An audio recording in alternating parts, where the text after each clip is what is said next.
Hello students of class 9th. I have given you 4 questions of unit first in previous video. Now some questions I am giving in this video. देखो पिछले video में मैंने आपको कुछ questions दिए थे 1 to 4 questions और उनका सॉल्यूशन मैंने आपको पिछले वीडियो में दिया है और ये कुछ क्वेश्चंस इसमें दे रहा हूँ उनके सॉल्यूशन के साथ और उसके बाद कंटिन्यू होता रहेगा अगली वीडियो में। ये देखिए फर्स्ट क्वेश्चन आज का है the mass per unit volume of a substance is called density. Density की डेफिनेशन है the mass per unit volume of a substance is called density. Density is equal to mass upon volume, ये इसका formula हो गया। So arrange the following in order of increasing density.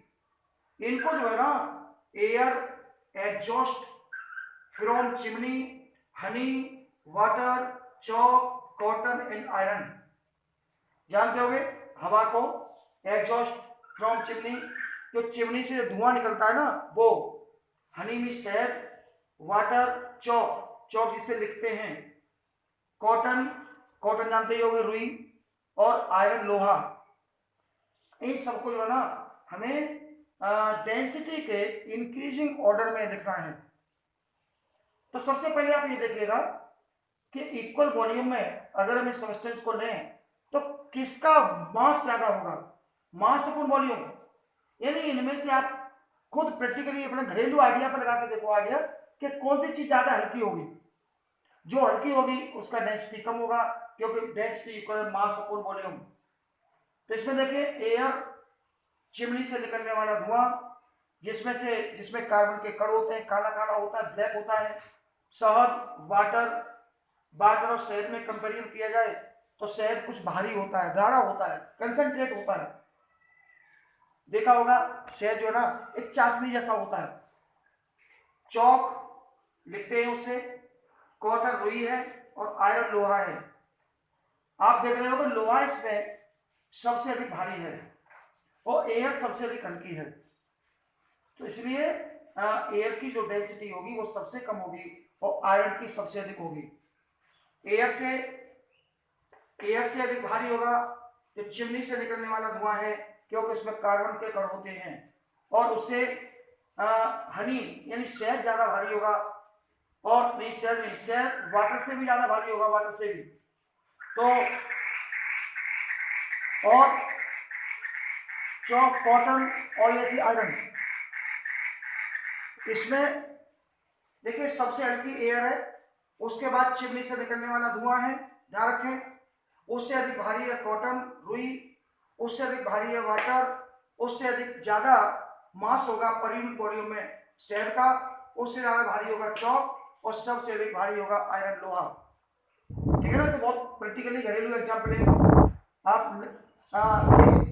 Constant volume ले लें, कोई constant आप एक बर्तन ले लें, कोई गिलास ले लें, कोई कटोरी ले लें और इनसे आप भरें।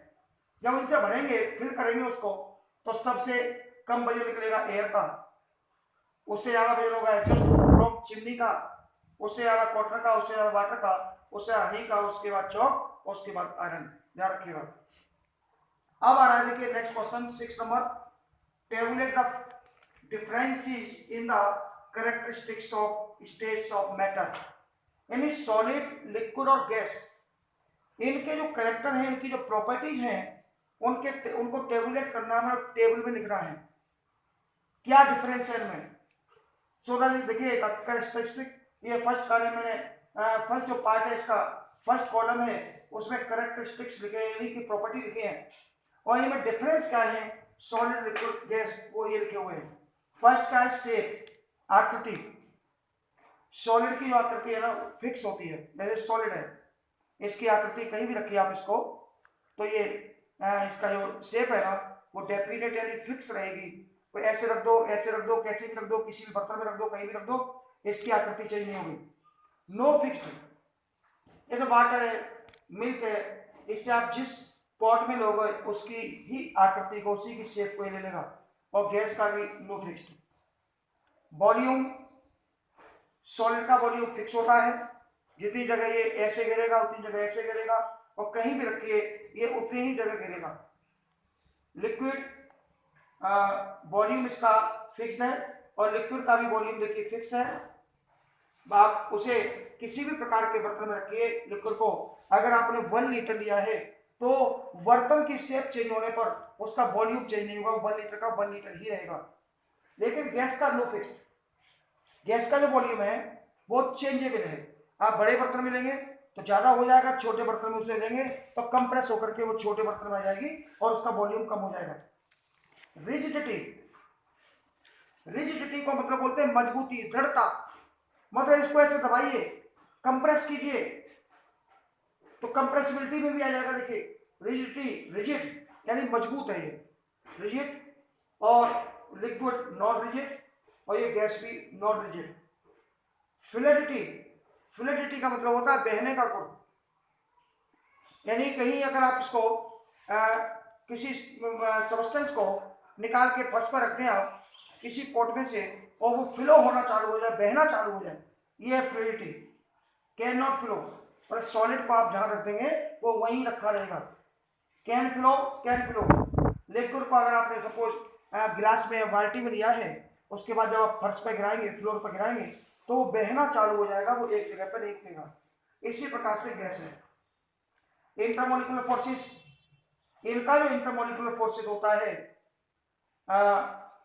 इसका आपका सॉलिड का, वो मैक्सिमम इंटरमोलिकुलर फोर्सेस मैक्सिमम रहता है। मॉलिक्यूल के बीच में जो फोर्सेस होता है, अट्रैक्शन फोर्स, वो सॉलिड का सबसे अधिक होता है, लिक्विड का उससे कम होता है, और गैस का सबसे कम होता है, ध्यान रखिएगा। इंटरमोलिकुलर मॉलिक्यूलर स्पेस, जो सॉलिड है उनके अंदर जो इंटरमोलिकुलर स्पेस होता है, माने मॉलिक्यूल के बीच का स्पेस, वो सबसे कम होता है। लिक्विड का उससे थोड़ा सा ज्यादा होता है, मोर देन लिक्विड, और गैस का सबसे अधिक होता है। इसके बाद आती है कंप्रेसिबिलिटी, वही इसको प्रेशराइज करके इसको छोटा करना है तो निग्लिजिबल, मतलब इसको आप हाई प्रेशर लगा करके कम तो कर सकते हो, लेकिन प्रेशर बहुत लगाना पड़ेगा, ये निग्लिजिबल रहेगा, इसका ज्यादा वॉल्यूम चेंज नहीं होगा। कंप्रेसिबल, लिक्विड को आप दबा करके छोटा कर सकते हैं, और गैस तो बहुत ही ज्यादा कंप्रेसिबल है, ध्यान रखिएगा। इतना थोड़ा सा आप इसके स्क्रीनशॉट लीजिए, तो उसके बाद मैं इसको थोड़ा मिटाऊंगा अभी। ओके, इसके बाद देखिए आगे,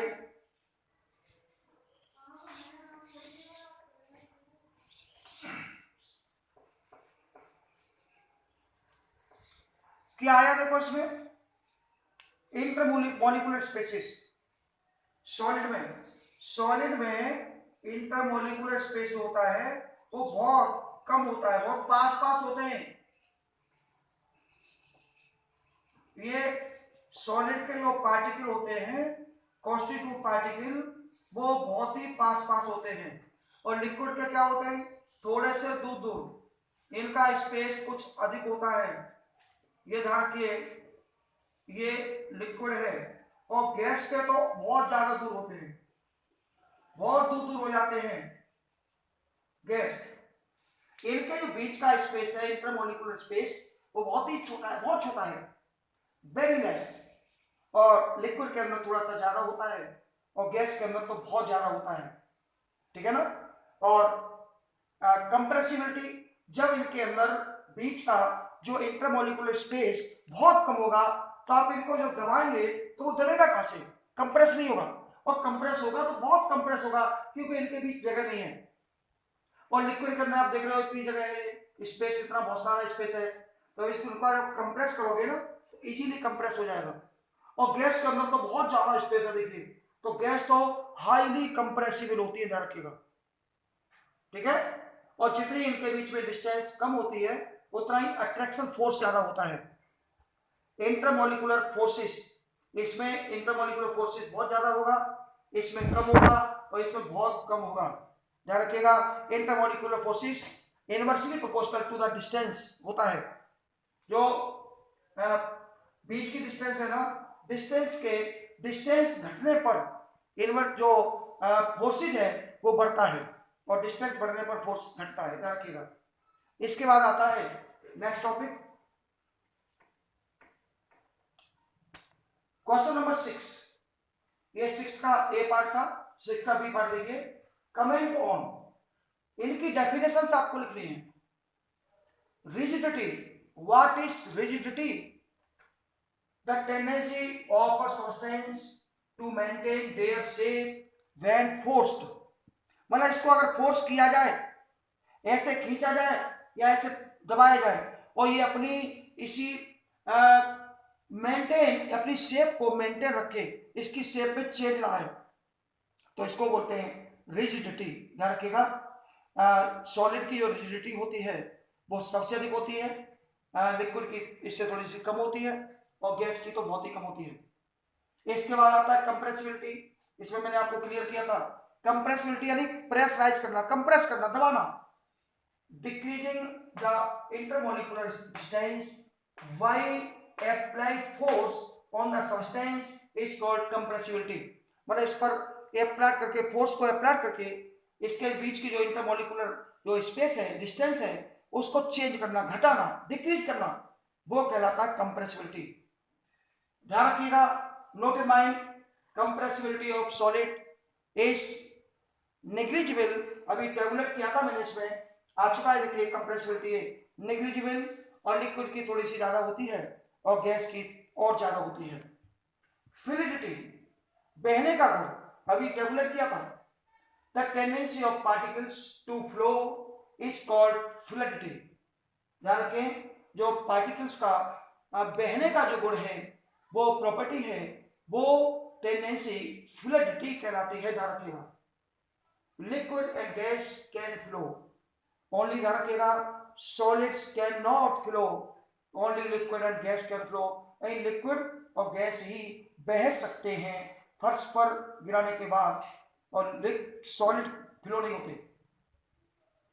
ध्यान रखिए, जैसे मान लीजिए आप सपोज एक बाल्टी में भरे हुए पत्थर के टुकड़े रखे हुए हैं, पत्थर के पीसेस रखे हुए हैं, आप उनको उसमें से बाल्टी में से निकाल करके फर्श पर गिरा देते हो, तो उनका ढेर तो लग जाएगा, लेकिन वो पूरे फर्श पे घूमते हुए नहीं फिरेंगे। लेकिन एक बाल्टी भरा हुआ पानी आप निकाल के फर्श पर गिरा दीजिए तो पूरे फर्श पर हो जाएगा।